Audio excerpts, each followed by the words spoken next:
Hare Krishna. I am Satyavrta Maharaja Dasa of Hare Krishna Prasthanam Drishu. I have seen recently a video of His Grace Ishwar Gauranga Das titled Destroying Ritvik Delusion. He says that the Ritvik system of initiation, as tried to be established by the Ritvik people, based on the 9th July 1977 order from Srila Prabhupada, 28/5/1977 room conversation with GBC members, and Prabhupada's wills, and the pyramid confession of Tamal Krishna Goswami are completely false. Not only it doesn't have any evidence, it is against Shastra. Not only it is against Shastra, it is against Srila Prabhupada's teachings. That is what he is trying to prove. In quite a lengthy video of almost 100 minutes, he begins his conversation, begins his case with an appeal. He says that this video is not meant for those devotees who are neither with the Ritvik system nor with ISKCON, because it will be very difficult for them to understand this, and so they'll be wasting their time. Instead of that, they're better advised to read Srila Prabhupada's books so that they can advance in their spiritual life. And later, if they are joining either Ritvik system or this ISKCON, then they can watch this video. Here, Ishwar Gauranga Prabhu is making a clear distinction between Ritvik and ISKCON. According to him, Ritvik is not ISKCON. And because of that, they are not part of the Gaudiya Vaishnava Parampara also. So, by using the word Ritvik, he's cutting the genuine devotees who are also ISKCON people from their lineage. Exactly like Dhritarashtra saying, Mamaga Pandavascha. Now, the word Ritvik itself is a misnomer, often, almost all the time, used in a derogatory sense. Why Ritvik is a misnomer, or Ritvik system of initiation is misnomer? Actually, it is Prabhupada who has ordered this system of initiation. It is promulgated by Srila Prabhupada, dictated and signed by him. It is his order only, in which Srila Prabhupada is the eternal Diksha Guru of ISKCON, and this system will be put into force by a system of representatives who are known as Ritviks. So the system came to be known as Ritvik system only. It's not Ritvik system. It is Srila Prabhupada's order only, Srila Prabhupada ordained system of initiation. And those devotees who are very, very loyal to Srila Prabhupada, who has dedicated their lives to Srila Prabhupada, either directly seeing him or by reading his books, most of them have come to ISKCON and following and obeying Srila Prabhupada is by reading his books only. So they are very obedient, because the first principle in spiritual life is that you should always obey the order of the spiritual master. You should not overlook it, reject it, circumvent it, debate it, consider it. This is not the way. Srila Prabhupada himself will teach you that to honor the spiritual master is to carry out his order word for word. So, those who are very obedient to Srila Prabhupada follow that only. So they are the obedient people. So they are the ISKCON obedient. Those who selectively follow the orders of Srila Prabhupada but disobey the most vital order of 9 July 1977, they are actually disobedient to Srila Prabhupada. So that ISKCON group is a disobedient ISKCON group. Now, the Supreme Court verdict judgment had come on 16th May 1925. There is a very clear-cut separation of ISKCON into two groups, namely ISKCON Karnataka registered in Karnataka, or ISKCON Bangalore registered in Karnataka, and ISKCON Mumbai registered in Mumbai. So nobody can do anything about this. ISKCON has actually now officially, legally, there are two divisions. So the legal divisions of ISKCON may be known as ISKCON K and ISKCON M. ISKCON K is obedient to Srila Prabhupada by following his order, and so they can be known as ISKCON O, while ISKCON M is not obedient to Srila Prabhupada, they are disobeyed the order, so they are ISKCON D. Henceforward, in my video, I'll be naming, using this terminology, obedient group and disobedient group. So let's move on to Gauranga Prabhu's, Ishwar Gauranga Prabhu's contention. He starts by first showing the order, 9 July 1977 order. He doesn't explain it in full. He only gives a gist, saying that he is giving a link so the devotees who can see it, they can see the order in full. He simply says the first and second initiation will be done by these Ritviks on the order of Srila Prabhupada, and henceforward, this will be the system in ISKCON, and those devotees who are initiated by the Ritvik Acharyas will be disciples of Srila Prabhupada. This is saying generally, saying that the word henceforward is explained by the obedient group as a most vital word in this order. On the strength of that, this order is only meant for Ritik only. That is their claim, according to him, of the obedient group. Then he says that the obedient group will say that this order of July 9, 1977 is linked to the conversation, room conversation, which Srila Prabhupada had with the members of GVC on 28th May 1977. Now he opens that the conversation page, which is given the Veda base, and he starts reading this. And the first question posed by Tamakrishna Goswami Maharaj, Satyavrta Das Goswami, is, then our next question concerns initiations in the future, particularly at that time when you are no longer with us. We want to know how the first and second initiation would be conducted. Srila Prabhupada says, yes, I shall recommend some of you, after this is settled up, I shall recommend some of you to act as officiating acharyas. Now he says, Gauranga Prabhu says that there is some confusion in this part. Actually, in this first part, there is no confusion.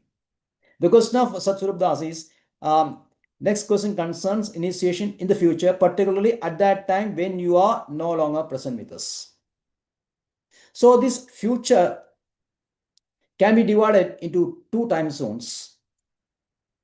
One time zone up to when Srila Prabhupada is present in this planet, Another time zone after he leaves his body and no longer present in the planet. So this is two time zones he's saying. Why the time zones? The disobedient group will explain that in the next portion. So Srila Prabhupada says, I shall recommend some of you to act as officiating acharyas. Tamakrishna Goswami asks, is that called Ritik Acharya? Srila Prabhupada says, Ritik, yes. That means Ritik Acharya are the persons representative of Srila Prabhupada to execute Srila Prabhupada's order.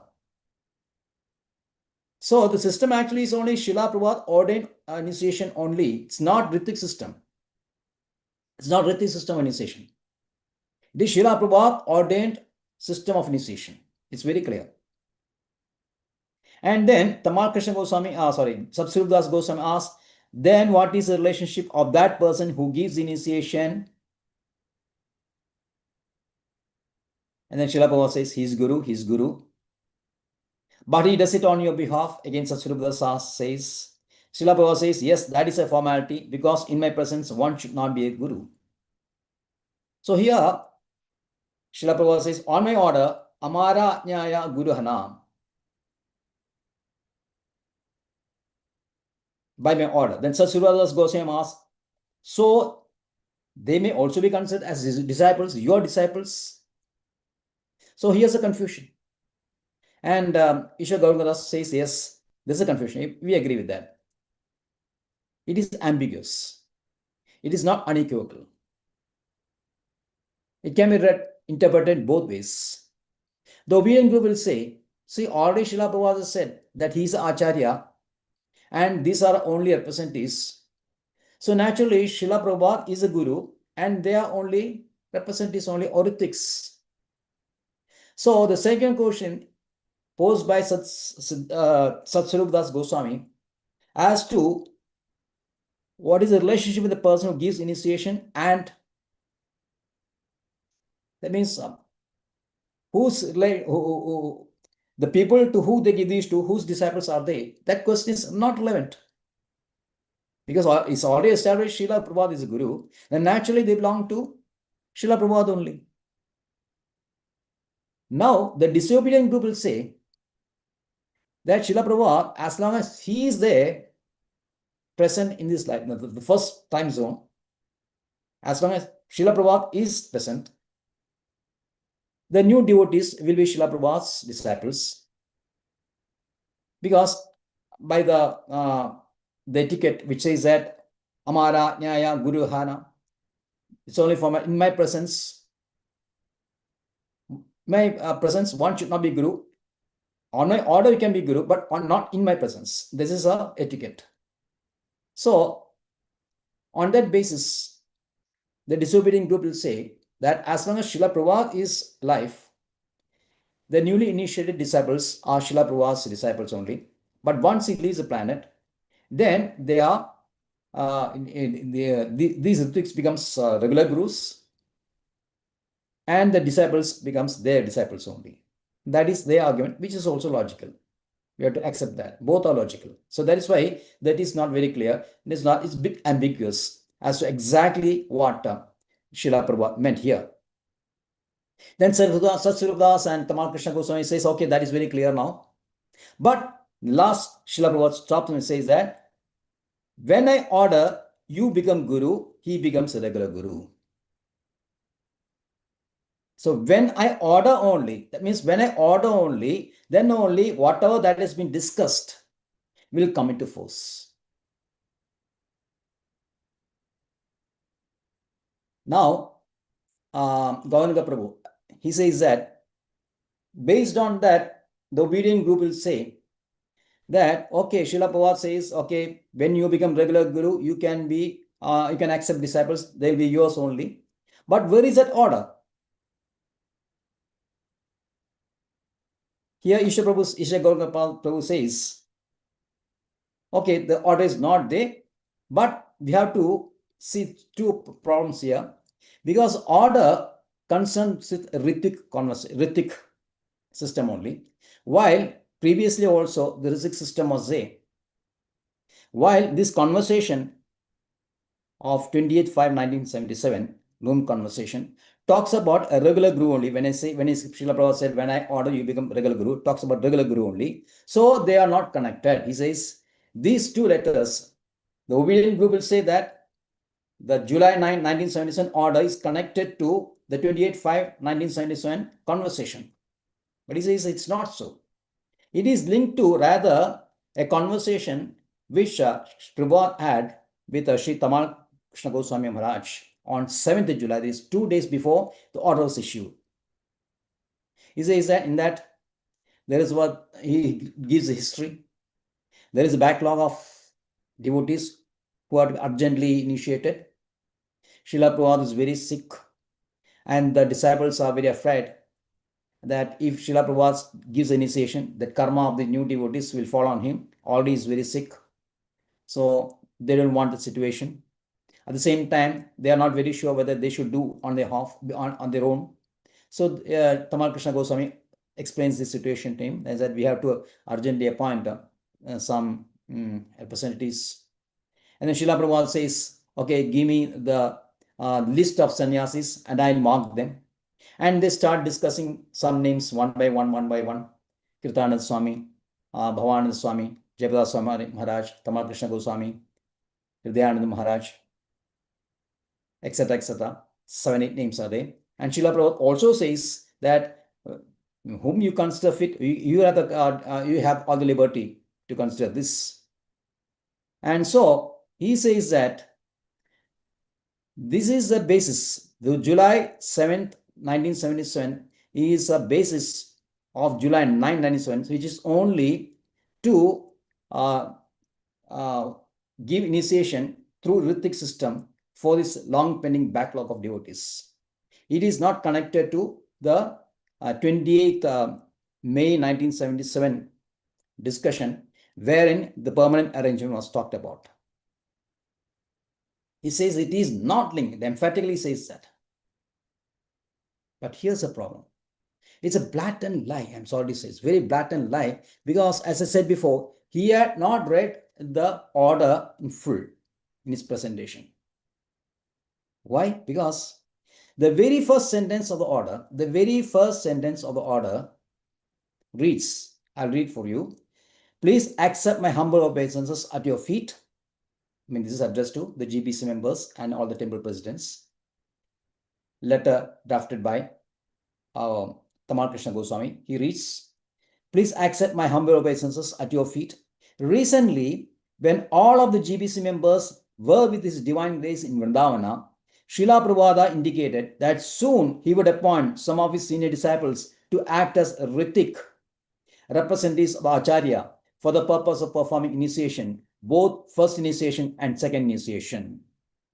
The very first sentence itself says that indicates the May 28, 1977 discussion only. How can he say that it's not linked?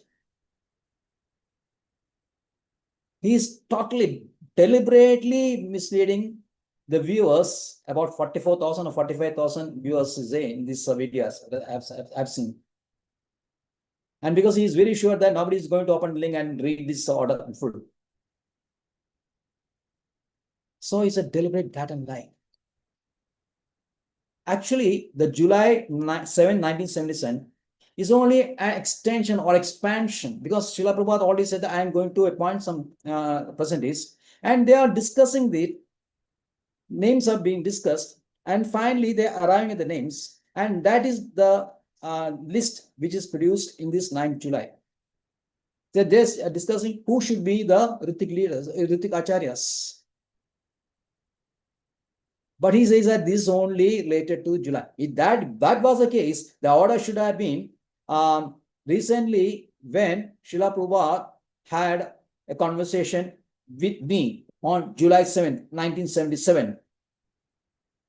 It should read like that only. It should indicate that date only.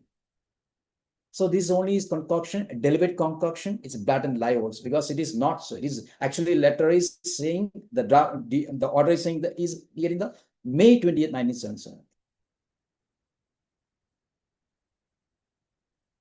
He appears very humble, very pleasing, and but no qualms at all in telling deliberate lies. Then he gets to his arguments. Starting argument is that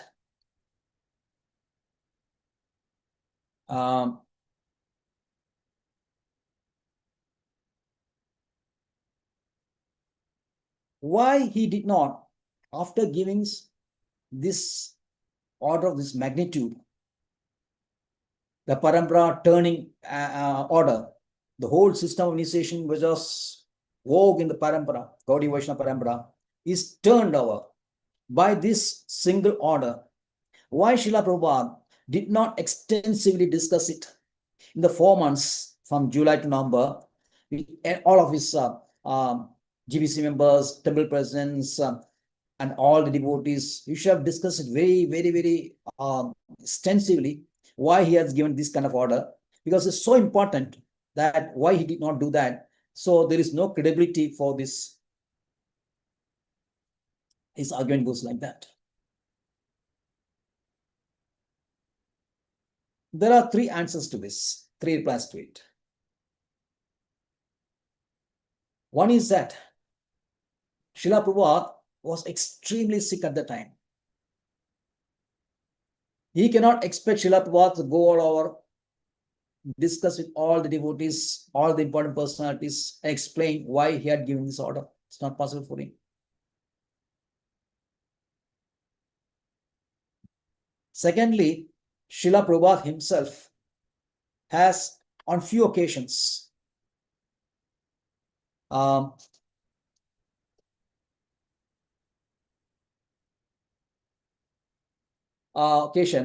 written to his devotees that if they have any doubts, they can approach the senior members, which are the GBC members, and get their clarification. 2 such letters I'll read out.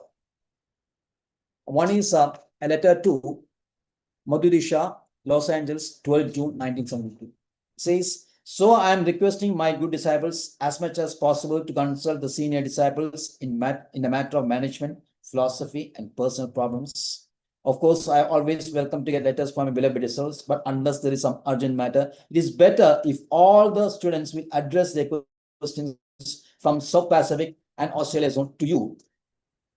You may inform them likewise. The second one is a letter to Chaturbuja, Los Angeles, 9 May 1973. Here Srila Prabhupada says, as you know, I am translating so many books into English from Sanskrit. Therefore, I am very busy. Now I have representatives, the GBC, the temple presidents who are qualified to answer your questions. Of course, if you ask me, I am obligated to reply because I am your spiritual master. So please direct your questions to my representatives. Very clearly, Srila Prabhupada says. So, on these 2 grounds, Srila Prabhupada is very sick. He cannot expect to travel extensively or even speak or talk to each and everyone, because there is so many people will be coming. He cannot talk to everyone. Even the devotees have his people who are looking after him had banned too many devotees to come and meet in his private room, because he cannot. His health doesn't permit.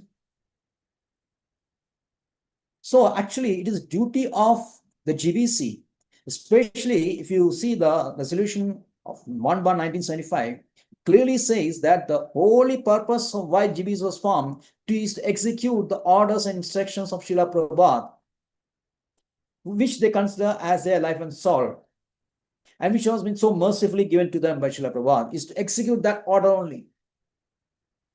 Nothing else. Nothing else is their duty. So it's obligatory for the GBC to discuss with the very senior members, like temple presidents, zonal secretaries, etc., whatever is set up, and explain to them this by getting clarification from Srila Prabhupada. And the temple persons can explain to all the devotees connected with the temple. That should have been done. So it is actually, his argument is tying the cart before the horse. He is putting onus on Srila Prabhupada only. Why it is a duty of the GBC and the temple persons explain it, provided they take clarification from Srila Prabhupada. We'll come to it later. We have to understand this. And now there is also a very valid suspicion that many of the tapes of Srila Prabhupada is missing. For example, if you see the year-wise, almost 100, 250, 300 conversations you find each year. But when it comes to 1977, even the month of July, there are many conversations, 60, 70. In August, it's reduced to drastically low level. And September, there is no conversation at all. There is no conversation at all, because everything Srila Prabhupada has spoken as recorded from 1970 onwards. Everything Srila Prabhupada has spoken have been recorded. For in the month of September, there is not a single recording. How it can happen? So it is quite possible that Srila Prabhupada would have discussed this very extensively with the senior GBC members when they came close. Naturally, they would have asked. They would have sought clarification. So it is very possible that Srila Prabhupada would have explained it, but these tapes are missing.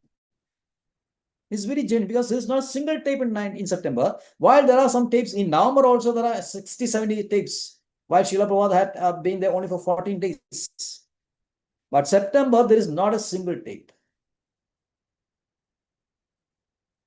So any which way, what we have to understand is that it is the duty of GBC and temple president to seek clarification from Srila Prabhupada and then explain to devotees.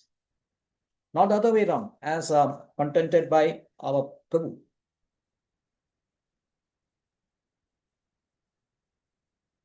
So then he says that the letter is addressed to only GBC members and temple presidents, not to all devotees.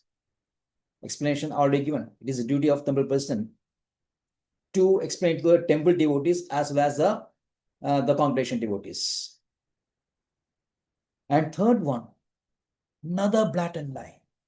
He says that this order is not written, not dictated, and not signed by Srila Prabhupada. Not written, not dictated, and not signed by Srila Prabhupada. What a blatant lie. I show you this order. Here you can see. On the right side, you can see the signature of Tamal Krishna Goswami, who is drafted this letter. And the left side, you can see signature of Divine Grace, A.C. Bhaktivedanta Swami Srila Prabhupada. And Prabhu, when he is bringing us 10th argument on the word Ritik, he also shows this order inadvertently, and you can also see that. So what a blatant lie.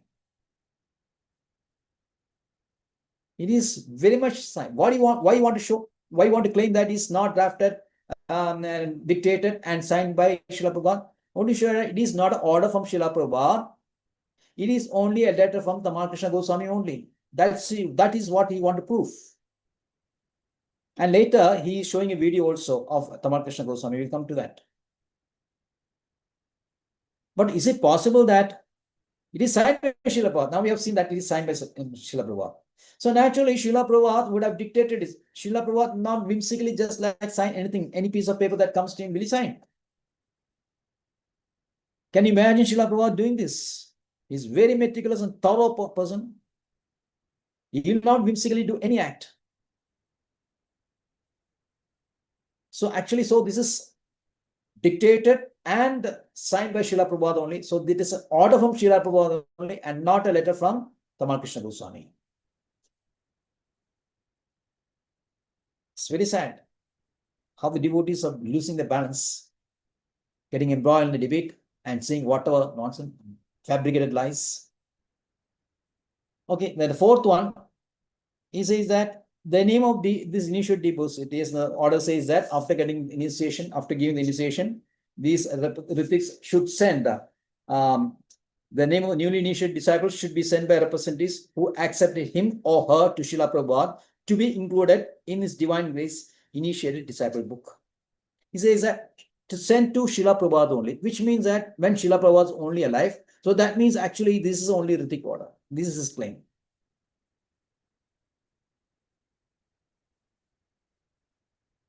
But we should understand that Srila Prabhupada means Srila Prabhupada and Srila Prabhupada office also.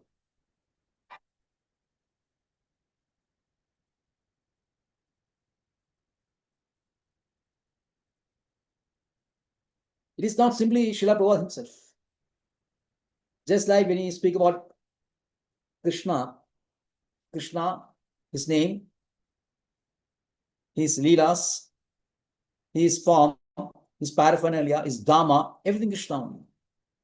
So even natural, if you say president, president means president and his present office.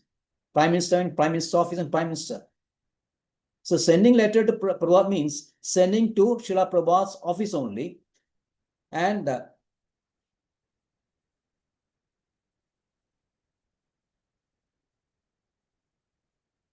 this claim of him that this only sent to Srila Prabhupada means that it is Ritik is not at all valid. Yeah, the idea is it should be entered in the initiated disciple book of Srila Prabhupada. It should be entered in the initiated disciples book for all times to come. That arrangement should be done by the Prabhupada office only. Now the next step, he says,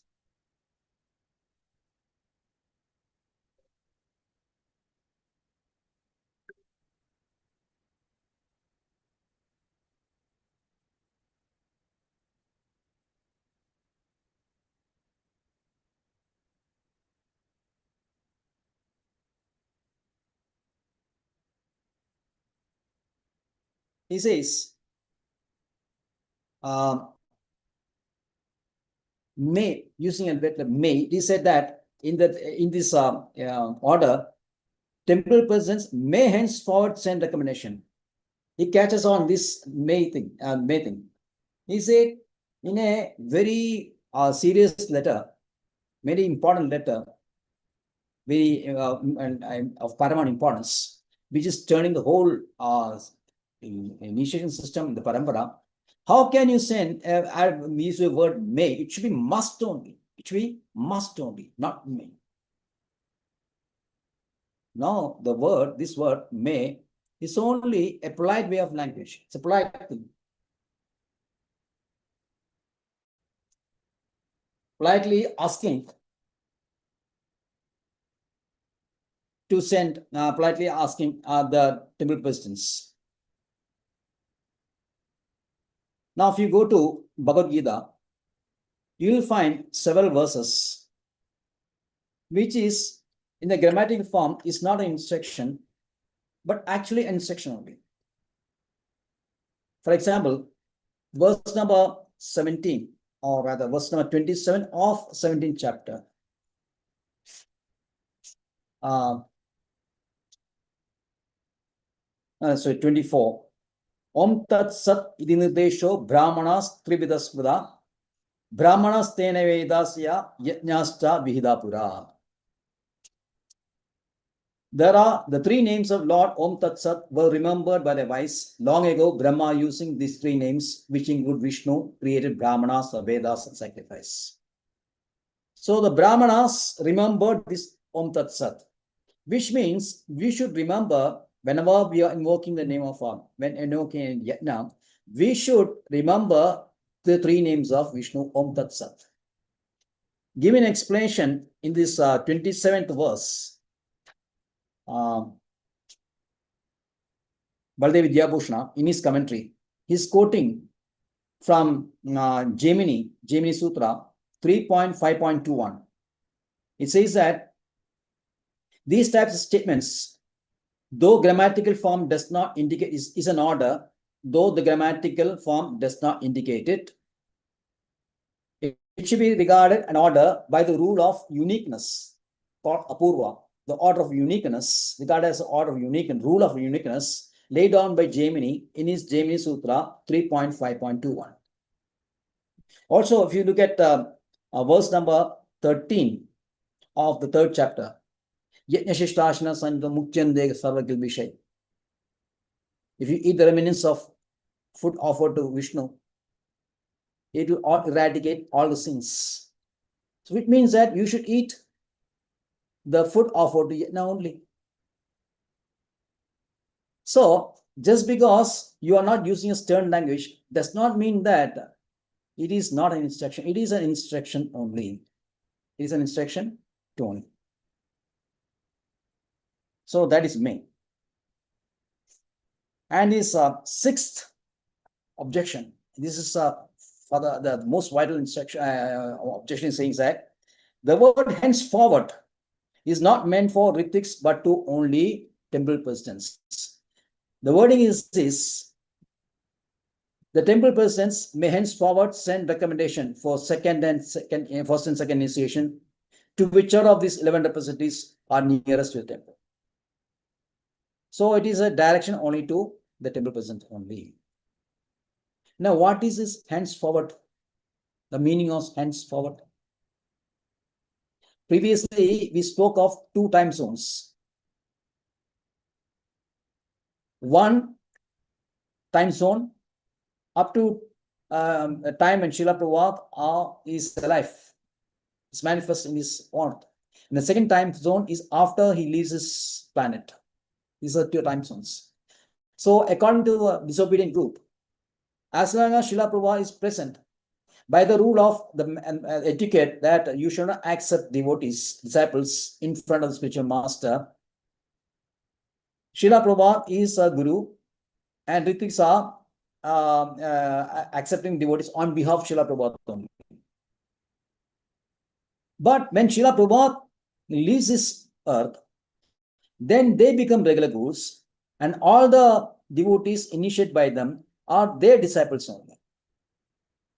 So this is the argument put forward by them, which is logical. But now by using this word henceforward, which means from now onwards to unlimited time, there is no division in this. There is no division in this time zone. From now onwards, this is going to be the system. This is going to be the system.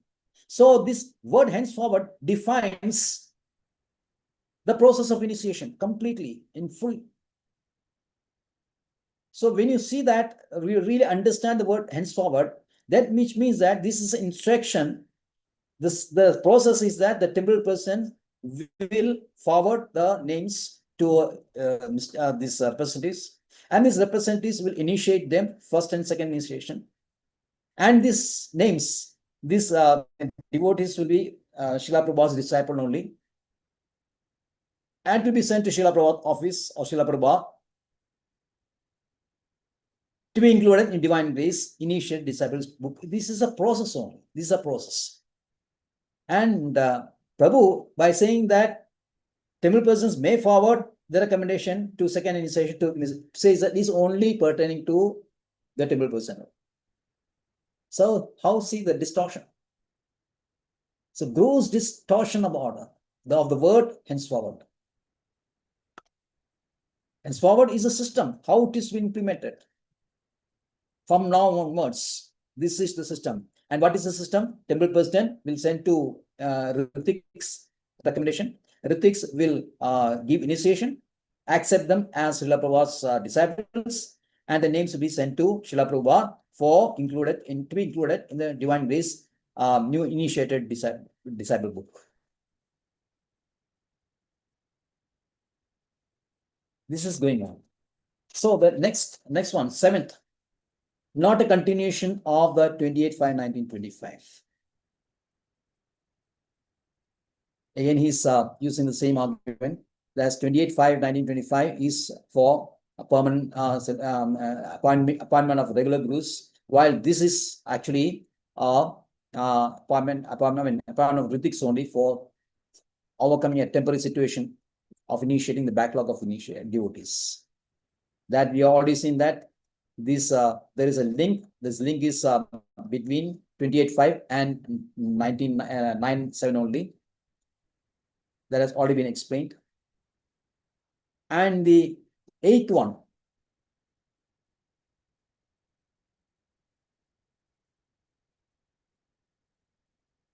also he talks about how you implement the system in future. This system, how you implement system in future.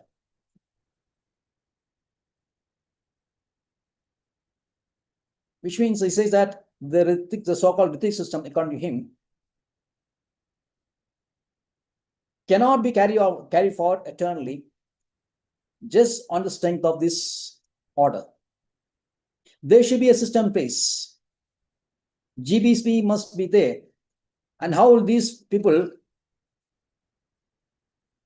organize GBC? Is it possible that who has given the power to organize GBC?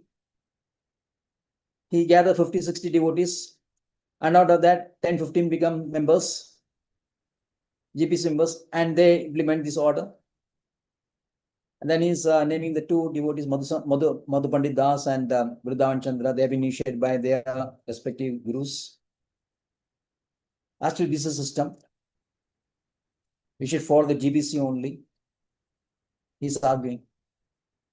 But if the GBC is not implementing Srila Prabhupada's order, then what to do? Because GBC is supposed to implement the Srila Prabhupada's order, but A did not do it, they disobeyed that, and because they there is some there are in videos many times one leading Maharaja of the disobedient group, Bhakti Vikas Swami Maharaj. He had so many problems with GBC. Many things which he wanted to do, GBC is not allowing. Then he said that these are urgent matters. If GBC is supposed to do it, GBC is supposed to do this. If GBC is not doing, somebody else will do. He's arguing. You can see this video. His class on BG, Bhagavad Gita 4.2. GBC is authorized to execute the things, fundamental things, which is required for expansion of the movement. If GBC is not doing it, somebody else will do. So what is actually GBC? In the time of Bhakti Siddhanta Saraswati also, he had 64 mutts. And for smooth running of 64 months, 64 mutts is too large, and Srila Bhakti Siddhanta Saraswati Maharaj, he cannot do it alone. So GBC was formed to assist Bhakti Siddhanta Saraswati Maharaj to run these 64 mutts. Same way, when Srila Prabhupada was there, he had 110 temples, lot of things to execute, lot of things to do. For assisting him, GBC is there. Now, what is the duty of GBC? To execute the order of Srila Prabhupada. When he is not, they are not doing it, naturally, somebody else will do. So, when the Ritik group, according to him, they are not doing right, what these people, the obedient group, will do? They have to form their own GBC. Now, it is not as if GBCP should be there when suppose there are 100 temples can be there, 1,000 temples may be there, 100 temples, 10 temples, or even 1 temple. The principle is that order of Srila Prabhupada has to be executed. In a case where there are 1,000 temples, other GBC must be there. There are 100 temples also, accordingly GBC will be there. The group will be there to manage all things. So there are only 10 temples, and there's only 1 temple also. Do you mean to say if there is no GBC, the order cannot be implemented? Just because there is no GBC, do you mean to say that order should not be implemented?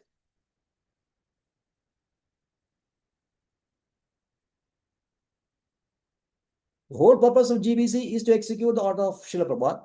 If there are many temples, naturally GBC is required. If there is only 1 temple, what is the necessity of GBC? The principle is that you should obey the Srila Prabhupada's order. Whatever orders he is given to you, you have to obey. So even 1 temple, there is only 1 temple also, the order of Srila Prabhupada can be executed by the person who is there. He had to act as the Ritik. He has to act as Ritik because he is obedient to Srila Prabhupada. It's not for his personal glory that he is giving initiation. Because he is so obedient to Srila Prabhupada, the Srila Prabhupada order has to be executed. So he is taking upon himself. There is only 1 temple, or there may be only 5 temples also. So it's not a size of temples that matter.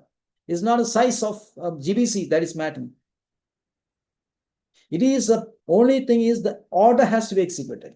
You have to look at that way only.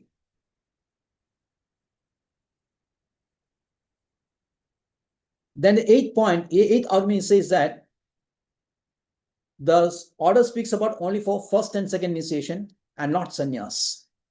So what will be the process he's asking?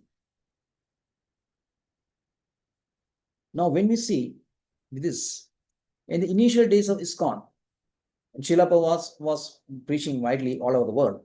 A lot of devotees used to come, and they have to be initiated.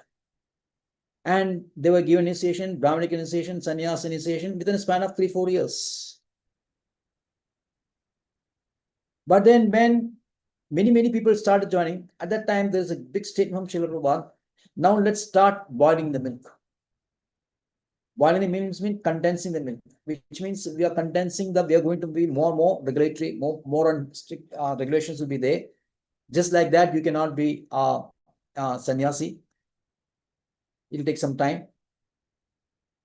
So actually, it is quite possible that some devotees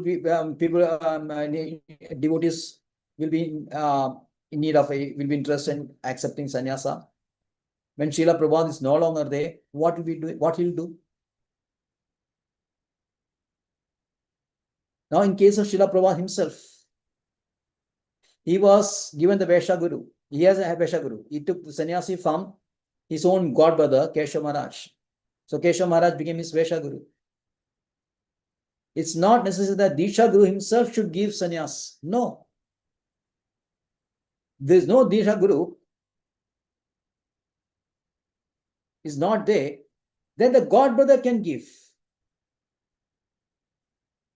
The god brother can give initiation, sannyasa initiation. That is happening.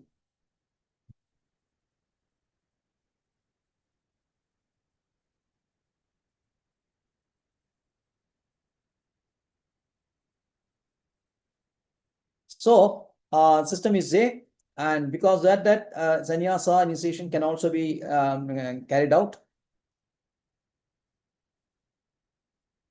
And the 9th point, he says that 3 months confinement. Again, he's talking about he's about that there are 3 months, 3-4 months after order is there, and Srila Prabhupada has not extensively talked about this again and again. The same point he has raised in point number 1 itself. In the first point itself, he has raised that. Same thing is repeating here also. And the 10th point is Ritik. He says the spelling mistake is saying. Now, based on spelling mistake, not the correct form of usage, grammar, loose language, everything is uses very vehemently. And because the word Ritik is not spelled correctly, how can you see that this is a very important document? How an important document will be loosely worded?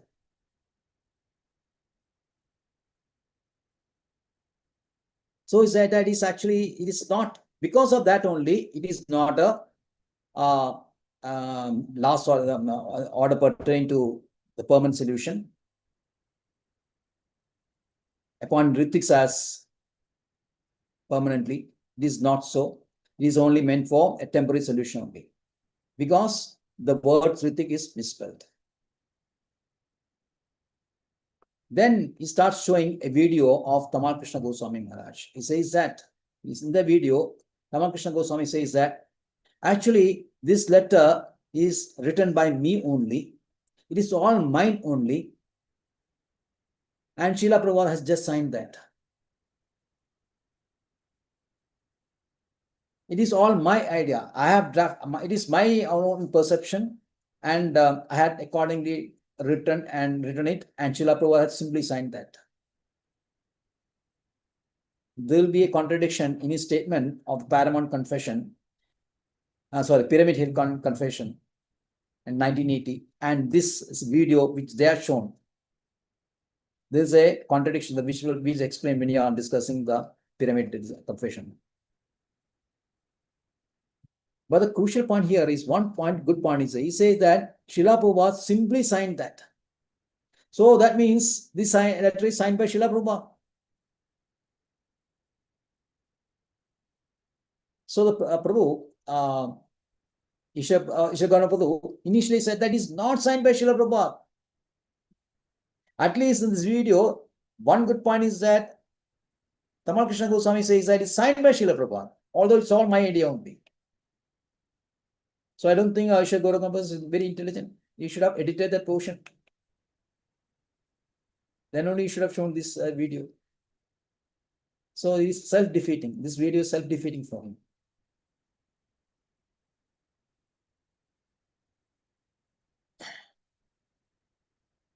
And now, then he sums up whatever he has spoken, what are the 10 points he has spoken.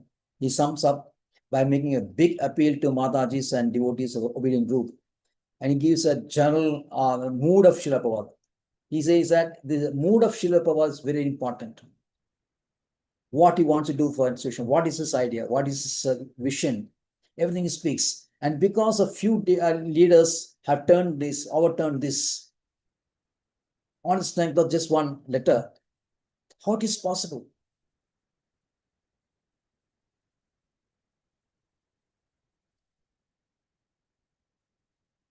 He praises, glorifies Srila Prabhupada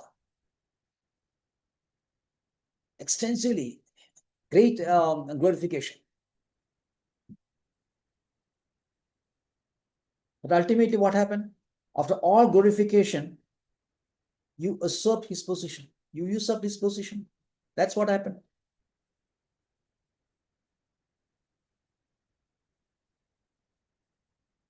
Just like Mayavadis, they'll praise, glorify Parabrahman. And Bhaktisiddhanta says they glorify Parabrahma, and finally they'll cut his Parabrahma's hands, legs, and head. It was established that Parabrahma does not have personal form, it is impersonal only. To establish that, they will destroy the personality. Srila Madhvacharya, in his book, he says that, same thing, he'll say that the Mayavadis, Advaitins will glorify Parabrahma to an extent and finally cut his head. He says, Alangritya Shirachedanam, Alangritya Shirachedanam, decorating the face very nicely and finally cutting off the head. This is Alangritya Shirachedanam. Same way, the disobedient group glorify Srila Prabhupada. They'll go on the top of a terrace and glorify Srila Prabhupada like anything. You see that the Bhakti Vikas Swami's book, glorifying Srila Prabhupada. But ultimately, they usurped his position by disobeying him. They want this letter, this order, to be interpreted on the general mode of Srila Prabhupada. On all his books is written. It has to be interpreted according to them.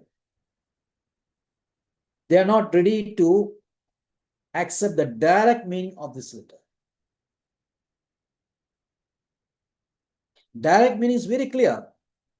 They are appointed as Ritiks only, and the devotees whom they initiate will be disciples of Srila Prabhupada only. It's very clear.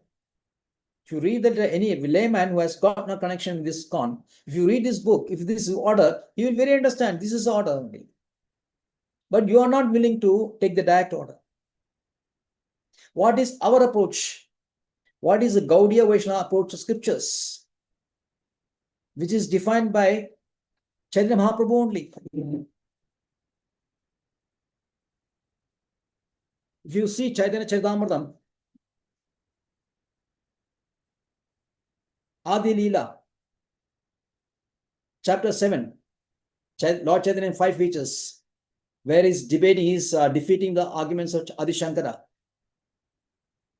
Verse number 108 and 132, 2 verses. We'll see this verse. 108 says, Ubanish Saida Sutra kahe ye satwa mukhya vrutte se artha parama mahatva. The absolute truth is described in Upanishad and Brahma Sutra, but one must understand the verses as they are. Mukhya Vritye se artha parama mahatva. This is the supreme glory understanding. If you want to know the supreme understanding is, understand the verse as they are, directly. The Mukhyartha. And if you go to 132, same thing is here.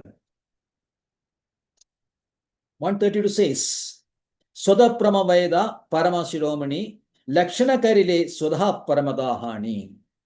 The self-evident Vedic literatures are the highest evidence of all, but if these literatures are interpreted, their self-evident nature is lost. So if you literature interpreted, their self-evident nature is lost. So only Mukhya Artha and Pratyaksha Artha will be acceptable, not the Paroksha Artha or Gaunartha or Lakshana Vritti. Indirect meaning will not be, or secondary meaning will not be accepted. Only the primary meaning and the direct meaning should be accepted. This is our teaching by Chaitanya Mahaprabhu, which we are following. That's why Srila Prabhupada has said in Bhagavad Gita as it is. As it is. Only accept the direct meaning only. So if you look at the order, the direct meaning is very clear. Now they want to interpret it in different ways. Many, very different ways. Many, all those, you can see the disobedient group, so many people are giving so many interpretations. But the obedient group is only giving only one interpretation, only one thing. Not interpreting, accepting as it is. Direct only. This is our teaching. This is our understanding of Shastras. Based on that, they disappeared. They had some questions, genuine questions to be there, because they understood that as long as Srila Prabhupada is there, we are when Srila Prabhupada is living, we'll be regular gurus. But the order is not like that. Why they didn't approach Srila Prabhupada and seek clarification from him? Srila Prabhupada, according to our understanding of May 28, 1977, discussion was that we'll be Ritiks as long as you are there, but we'll be regular gurus when you, Maharaj, will leave this planet. They could have easily given submission. Tad vidhi pranipatena. Like a genuine, humble devotee, a disciple, they should approach Srila Prabhupada. They didn't do that. We don't know. Maybe they would have done that, but it would have been great. Like September, you said that September, there is conversation, is not available. Maybe or may not be. Actually, it is not even that they have not discussed. Since the tapes are not there, we see that it has not been discussed. Why they didn't discuss? After Srila Prabhupada leaves, they formed 1978 resolution. They passed that 11 people are gurus only.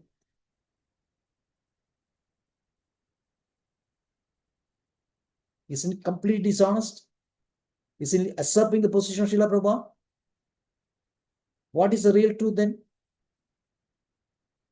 So talking very nicely, very humbly, very politely, sweetly, he is presenting all kinds of poison.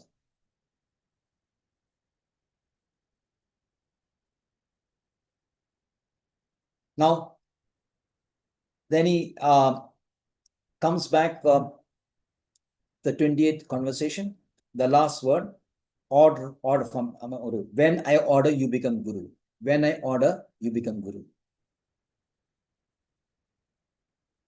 Then before he say that, before I explain, I want to raise one point. He says that, is it necessary that one should be,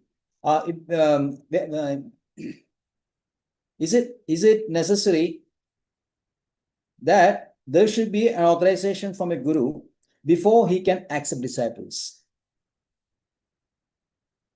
Is it necessary to get authorization from a guru before one can accept disciples? Saying that, he's bringing some Shastras as evidence. Letter of instruction, first verse, Vacho Vegam, Manasakoda Vegam, Jihva Vedam, Udrobashta Vegam, Edan Vegam, Vijay Soma, Shishyas, Prithimsa Shishyat.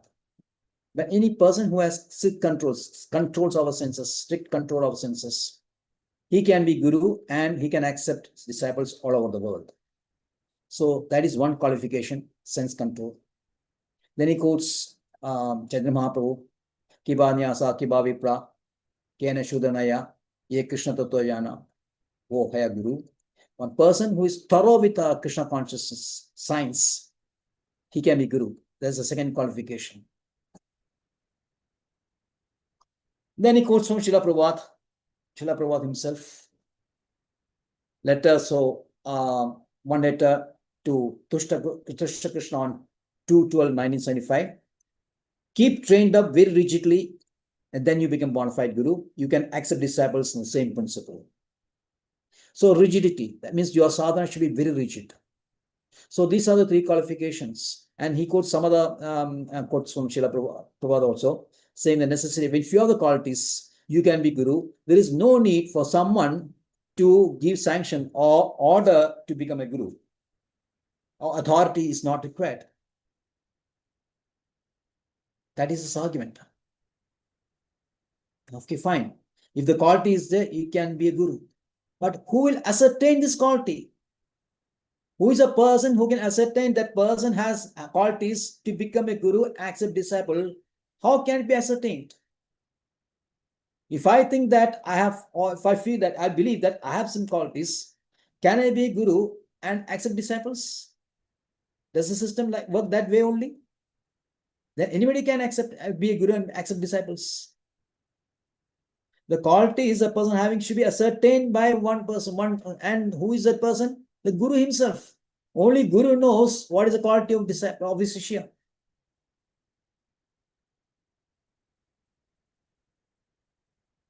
There are at least two, I read out two from Srila Prabhupada.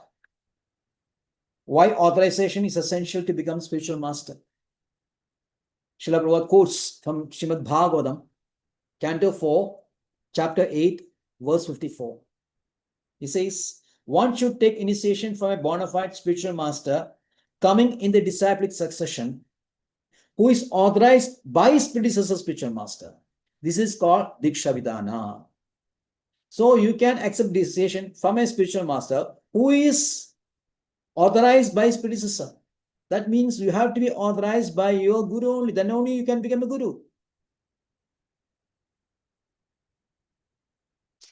And then in Srimad Bhagavatam Das Mayapur, 27 February 1977, Srila Prabhupada says, Guru cannot be self-made. No, there is no such single instance throughout the whole Vedic literature. And nowadays, so many rascals, they are becoming Guru without any authority. That is not Guru. You must be authorized. Evam parampara praptam, Maharaj. So you have to be authorized by the Guru. That's why Srila Prabhupada says, when I order. That is the meaning. The Srila Prabhupada will say, from specific day, from this onwards, you will be the regular Guru. It's not like that, just I have some qualities, I can be Guru when I choose a time. So either deliberately or not deliberately, Prabhupada's knowledge of philosophy is not perfect. That we should understand. Then he goes to another extreme level. Okay, when is the time? He reads the last sentence once more.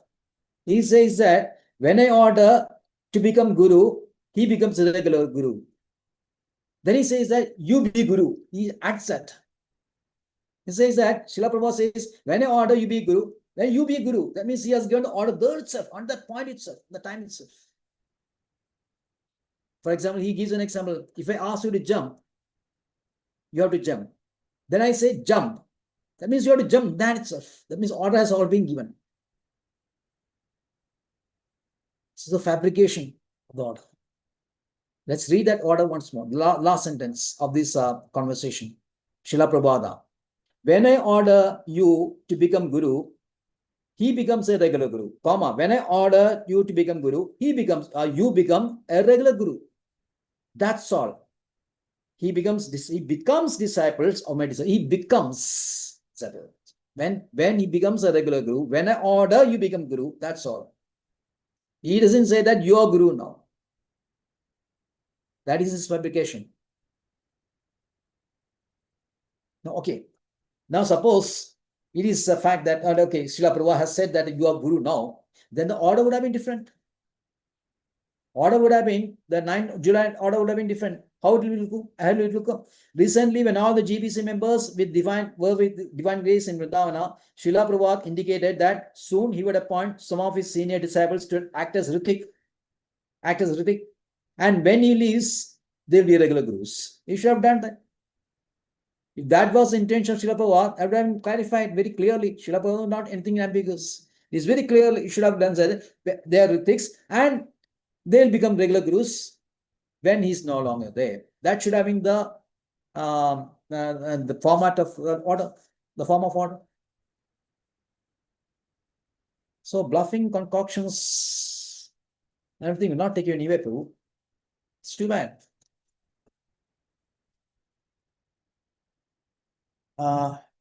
Then he says, is it necessary that you should have a written order? Is not a verbal order enough? Why you should insist for a written order? Did Srila Prabhupada get a written order from his guru? He said Srila Prabhupada has given verbal order to Maharajas like Jayapada Swami Maharaj, Govind Maharaj, etc. They have given audible order. Is not enough. If you insist that there should be written order, has Srila Prabhupada has got order? Then he says in an interview, Srila Prabhupada says, somebody is asking, one Indian is asking a question. How did you become a guru? Srila Prabhupada says, when my Guru Maharaj ordered me, I became guru. When did he give this order? Indian is asking. And Srila Prabhupada says, wait, don't be in a hurry. Then he is saying, the Indian is saying that I am inquisitive, that's why I'm asking. And Srila Prabhupada says, you have to be inquisitive within your limits. Because what Srila Prabhupada will explain will not be understood by him. No, actually, if you see the history, actually, did Srila Prabhupada was ordered by Srila Bhaktisiddhanta Saraswati to be guru? What was the order in 1922? It was to go to US and preach, Western countries, and preach Krishna consciousness. That was the order in 1922. And after 45 years, 43 years, Srila Prabhupada went to America, 1965, 1966. Not as a head of any mutt, 64 mutt of Srila Bhaktisiddhanta Saraswati Goswami Maharaj. Srila Bhaktisiddhanta Saraswati Goswami Maharaj has issued one order whereby he said that none of these leaders of the mutt should give diksha till a self-effulgent guru will come. Till that time, nobody should give diksha. That order is also there. An order to Srila Prabhupada is to go to Western countries. What Srila Prabhupada did, he went to America. Then he formed his own spiritual organization, ISKCON. He became the founder and acharya of that ISKCON. And then he started preaching. Lots of devotees came. And preaching was, and when they were trained up, necessity for diksha came. And then give diksha. He did not disobey the order. Actually, primary case was actually his order only. Srila Prabhupada order. He said, by Srila Prabhupada, I became guru on my order. My guru has ordered me to Western countries, preach. And I formed Western ISKCON. And when the necessity came, I gave diksha. Now, if you explain these things to a very normal devotee, like Indian devotee was asking, he will not understand. That's why Srila Prabhupada says, you be inquisitive within your limits only. Please understand that, just understand that I've been ordered by my Guru Maharaj.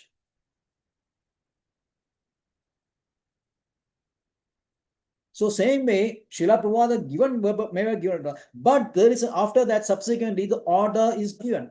The order of organization having massive 110 temples, 10,000 odd disciples, which is more valid and important than verbal instructions given to individual disciples.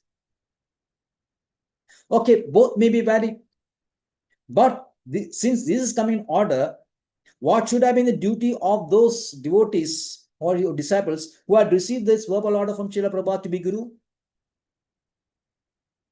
Same answer, they should have approached Srila Prabhupada. They should have asked Srila Prabhupada, we have been asked by you to be a guru. Now, as per this order, we are Ritiks only. Can you please explain? Was that done? So that's why there is no consistency.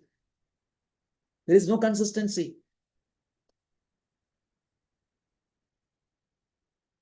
He was talking about consistency in Shastras. So where is the consistency there?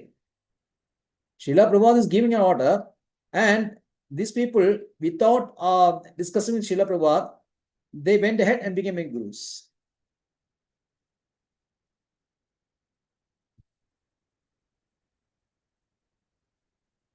This is the truth. So when I ordered Srila Prabhupada very clearly in that instruction as merge the time, and as per this, Srila Prabhupada is an eternal guru, and these are only statistics only. If you had some kind of doubts on that, you should have got qualification Srila Prabhupada at that time. They shouldn't do.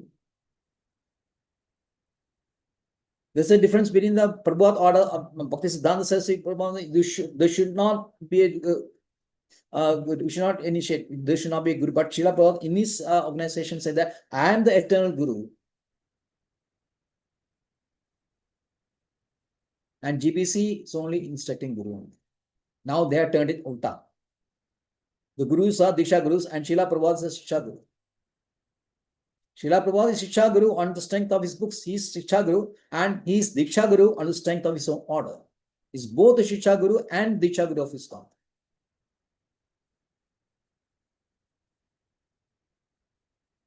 So all these arguments are failing. It is not in line with the truth. It's all fabricated, blatant lies, half lies, concoctions and contradictions. Contradiction will speak later. Now he's coming to will.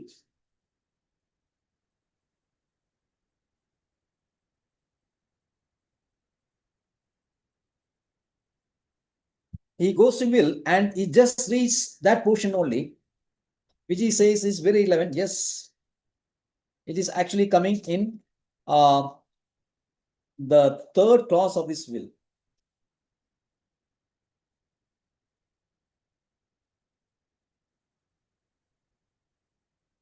The third clause, it is said that there he is Srila Prabhupada is appointing several directors for his 5 temples in India, and they should all be his initiate devotees. If suppose one disciple of one director dies or incapacitated, a new director can be appointed. A new director or new directors can be appointed by the existing directors, provided the new director is my initiate disciple. He highlights that portion. He says that the new director is my initiate disciple. Then he say that the obedient people say that, and he uses Ritik only. He will say that they will say that okay, as per this, the temples can be run only by the initiated disciple Srila Prabhupada. The ISKCON temple, ISKCON is supposed to run for 10,000 years, and so the ISKCON temples also for run for 10,000 years. So as long as these temples are there, only Prabhupada's initiate disciples can be can be the directors, and so this is actually the Ritik system only. They said they claim that. And he said, okay, but we have to look at history also. He says there should be history. There's a history behind this. What is the history? On 27/5, this bill is dated 4th June. There's some confusion here also. 4th June, 5th June, some dates are there. But anyway, 4th, 5th or whatever it is done after that. 27/5, there was a conversation. And Srila Prabhupada was, there was a discussion as who should be the executive directors of the temple. And then one name of one Vishwambarji was mentioned. And he had done a lot of service, fund collection, all that. So they were interested in making director. And Srila Prabhupada said, only my initiated, he was not initiated devotee. So Srila Prabhupada had said that, okay, he has done service, but only my initiate disciples can be directors.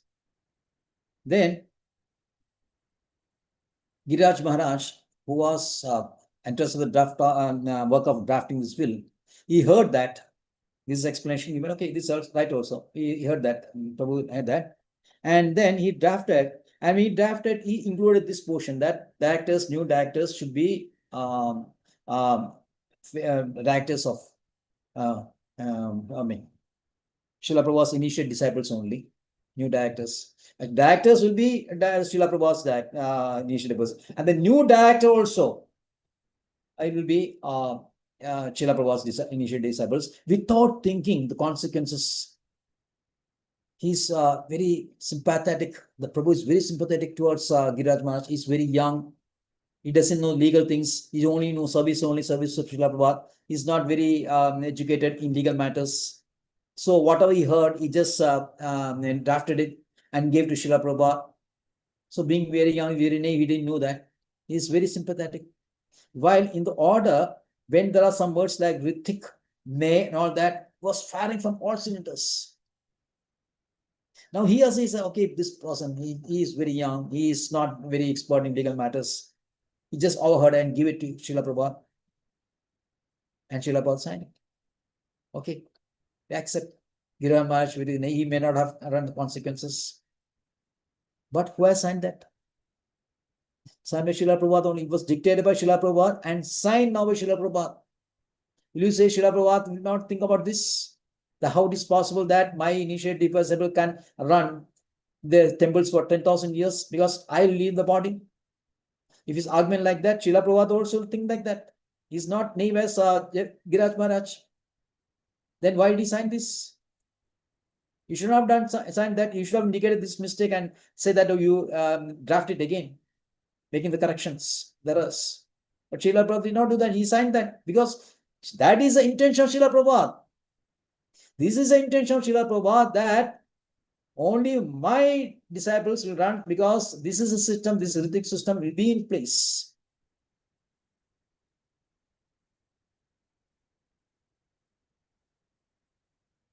And then after presenting nicely, then Prabhu says that after all, this is only property only. It is material thing only. It is no connection with philosophy, etc. He goes on length and telling that it's only actually property only, landed property only. We should not give so much attachment for this importance to this. Is it just a property? The temples only, Prabhu, temples. The deities are there. Temples only. Is it just a material property?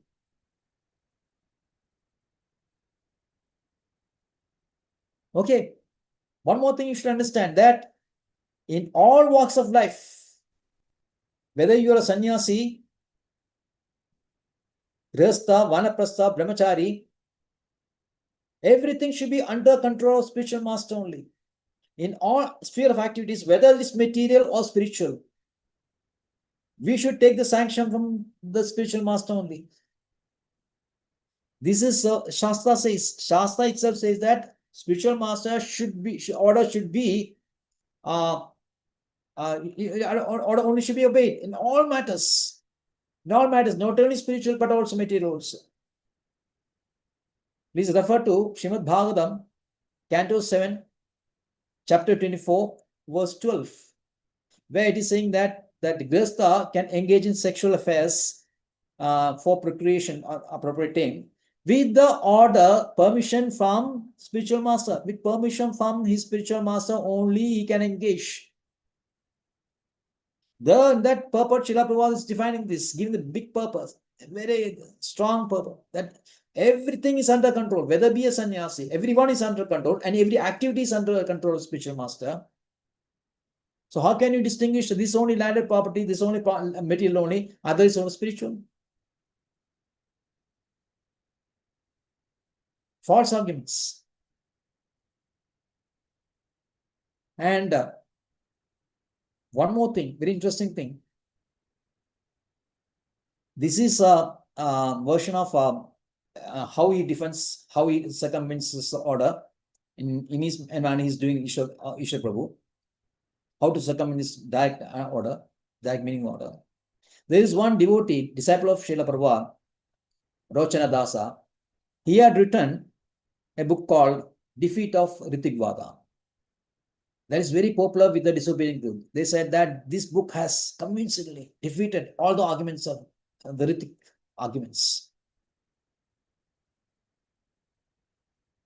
This Rochana Das is giving us how to circumvent this order. Cost number 3. This is clause number. This clause number 3. This order is given in clause number 3. He says that if a time comes when there are only few living devotees are there, disciples are there, and then the existing ones, the remaining ones, can form a committee and try to solve it amicably.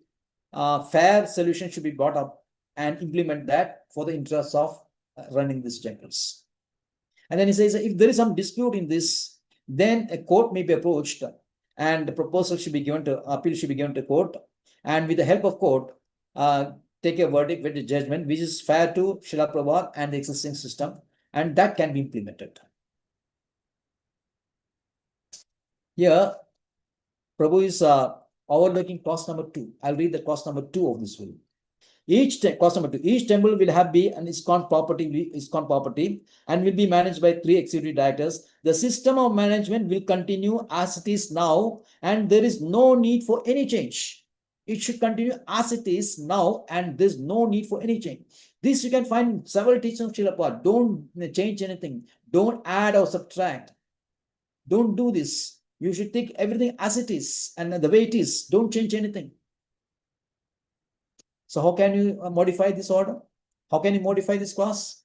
Rajana Dasa has overlooked. This is a problem. When you are not accepting the order, direct meaning, when you want to circumvent it, interpret it, different devotees will do in different ways, just like the Mayavadi people. So many verses in Srimad Bhagavad Gita, verse number 12 of the second chapter, Natvevaham jadunasam nattam neme janadiva nachaiva bhavishyama savaiva madaprab. That meaning is very clear. That meaning is that it is individuals only. Krishna, all those kings and Arjuna are all individual souls only. They were individual souls in the past, present, and they will be individual souls on the individuality of the Atma is emphasized there. And that is very difficult for these Mayavadis. They are only believing on one universal soul only. So there are many theories. If you read Bharata Vidyabhushan, Ramanacharya, they're defending all that arguments about these Advaitins, giving different meanings, different interpretations. Bimba, so many interpretations are there. And then verse number 7.24, Avyaktam Miktim Abandam Manyadema Abudheya. Here, Krishna Vedi says that those who think that have accepted a form from Avyakta, from manifest, they are fools, number 1. And Advaitins will say that the unmanifest, I am the unmanifest, and people who think that I am a person are fools. So that way, they will give so many interpretations. Madhusudana will give one interpretation. Shankara will give another interpretation, and many stalwart Mayavadis will give their own interpretations. Then verse 13.13. Yayam yat pravishami yajñatva amrudamshnude anadimat param brahma nasat tannasat uchide. So the word anadimat param brahma means the Brahman which is subsequent to me, subordinate me, or accept me as supreme. But Mayavadi is Shankaracharya, Anadimat Brahma. You say Anadimat Brahma. There is only one Brahman. He'll quote it that way. That has been defeated by Ramanacharya. That is a different thing. And Madhusudana will give different. He says that Vasudeva, Krishna is subordinate to Brahman. Different interpretation will be given by the Mayavadis, because it's very difficult for them to accept the direct meaning. Same way, the disobedient groups people, they will give different interpretations on the direct meaning given the will, direct meaning given the order. Everything they will interpret in their own way. So that is as much so much for the will. And then finally, he is reading of that paramount confession of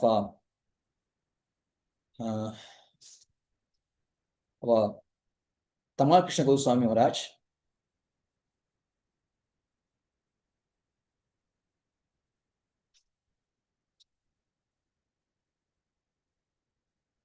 Pyramid House, I'm sorry. Pyramid House Confession of Tamal Krishna, Pyramid House Confession of Tamal Krishna Goswami Maharaj, in which he says, Tamal Krishna Goswami says,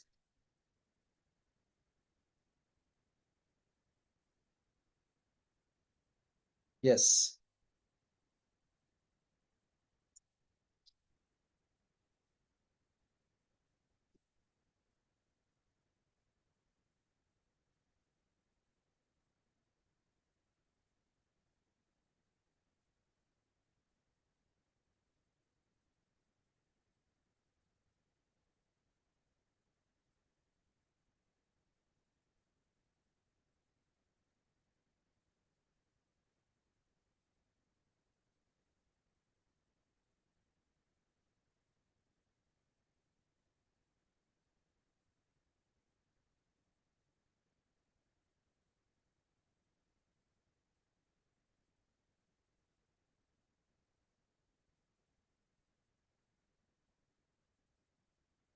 He says, Tamal Krishna Goswami says, actually, Prabhupada never appointed any gurus. He appointed 11 Ritiks only. Now, see the video of Tamal Krishna Goswami. He says, I have this my idea only. Srila Prabhupada only signed it. Now he says, actually, Srila Prabhupada never appointed any gurus. That means actually Srila Prabhupada's order only. See the contradiction between his, the video and this one. Here he says that Prabhupada never appointed any gurus. He appointed 11 Ritiks only. He never appointed them as gurus. Myself and other GBC have done the greatest disservice to this movement the last 3 years because we interpreted the appointment of Ritiks as the appointment of gurus. This Pyramid House confession is on December 1980, 3 years after Srila Prabhupada leaves his body. Now, according to the disabling group, when Srila Prabhupada leaves his body, they become regular gurus. But here, Tamal Krishna Goswami admits that Srila Prabhupada has appointed us only Ritiks only and never appointed them gurus. Myself and other GBs have done greatest disservice to this movement the last 3 years. That means 3 years, they should act only as Ritiks only. They have acted as guru. Because they have violated Srila Prabhupada's instruction, he says that we have done the greatest disservice to this movement. When reading out this one, Ishwar Dharma says, yes, they're not appointed as gurus and appointed all Ritiks only. Yes, that is right. So what is right and what is wrong? Then Ishwar Dharma says that actually there are other qualified persons also which GBC at that time did not admit them as gurus. That is actually the mistake. So concoction. Yeah, actually, Tamal Krishna Goswami says that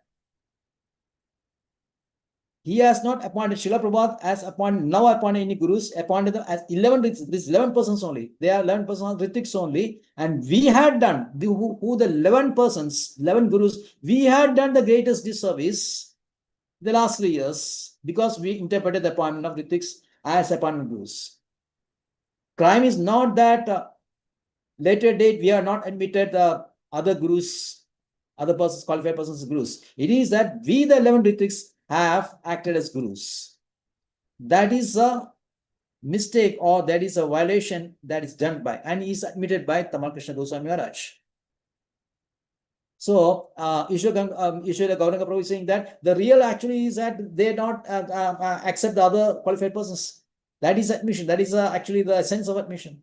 Because later, Tamal Krishna Goswami say actually any qualified person can be a guru, which is wrong, which we already proved that is not possible. Unless authorized by predecessor guru, you cannot be a guru. Though the system of guru, that is, which is introduced, the voter-in system, this is bogus only. Why? Because that is not the system given by Srila Prabhupada. You may say that the voter system has got some Shastic support and all that.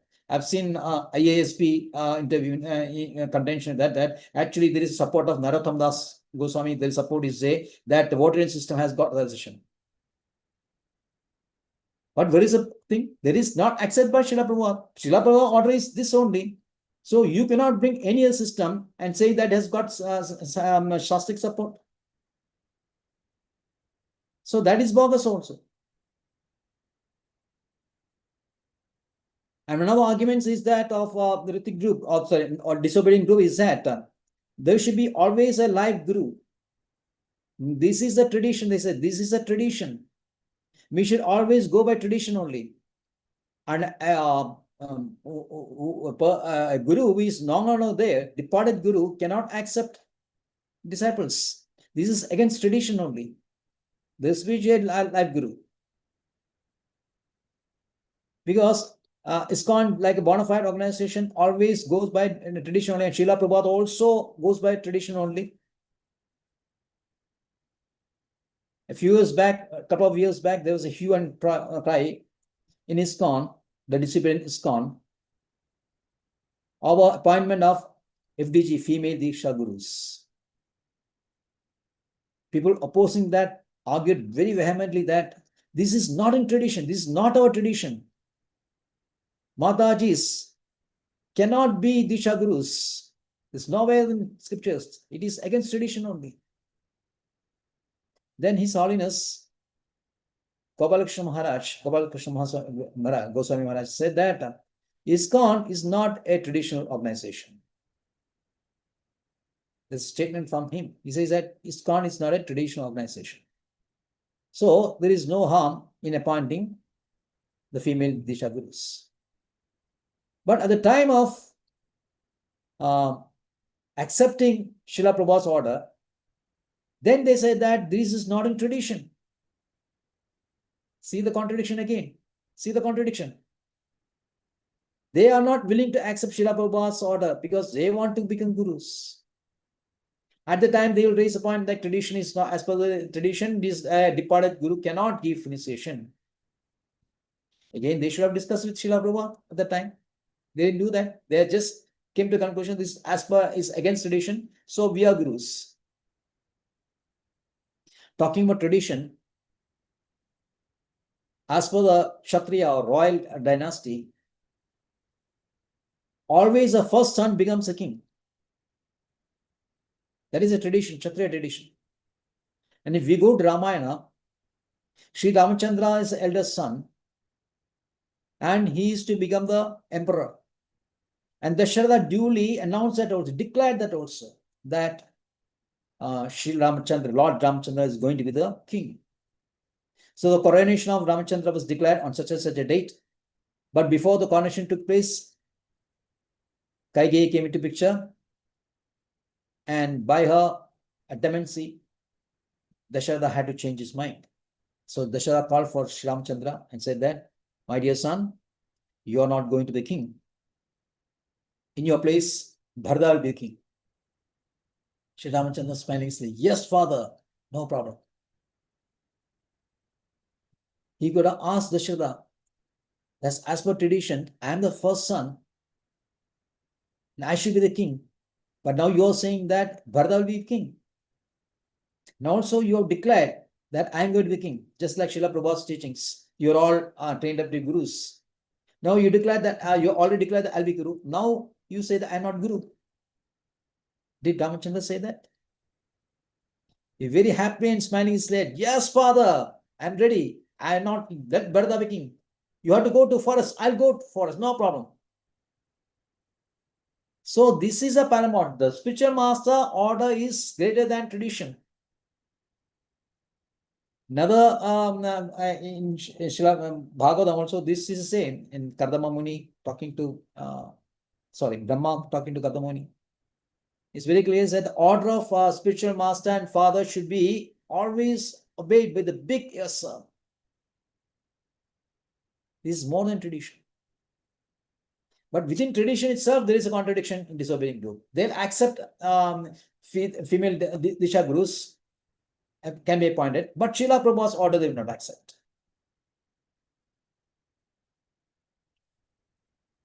So, this is all for Abhishek Gangava's arguments. So, all is understanding of the 9/7/1977 order, 28/5/1977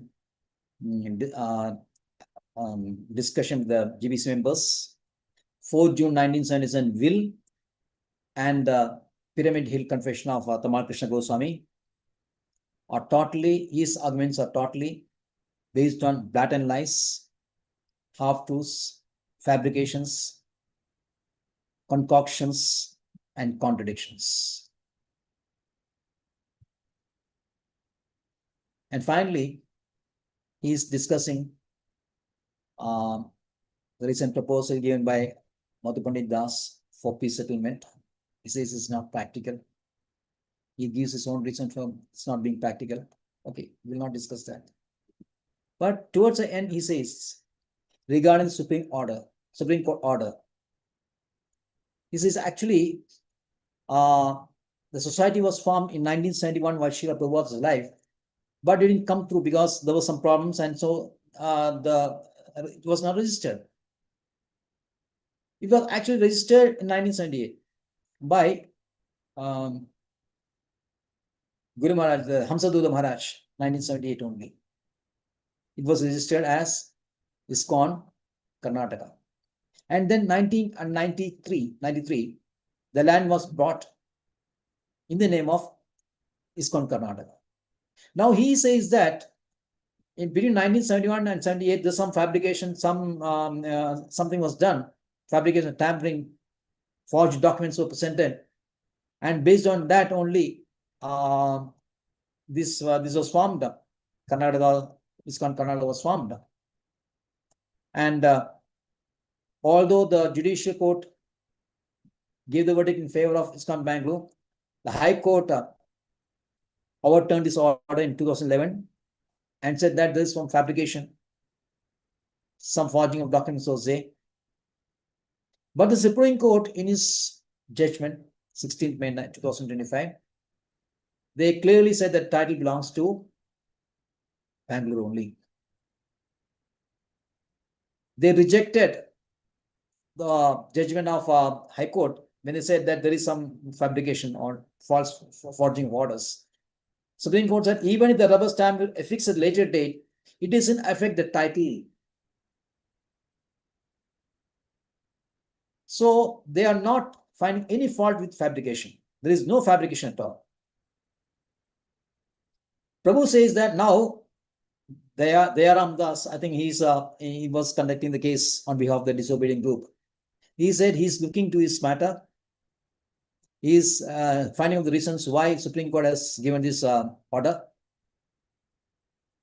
as if by his efforts is going to revert this judgment. There's a proverb in Malayalam. It says that what is the benefit in reading the horoscope of a dead child? So much for the Supreme Court judgment.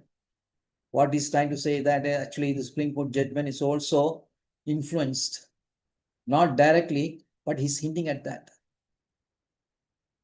We should all remember that before this verdict came, this judgment came, 2 days before, it was announced that soon the judgment come. Both the group, obedient group as well as the disobedient group, prayed very fervently to Lord Narasimhadev to inspire the judges so that they come out with the judgment which will pleasing to Krishna.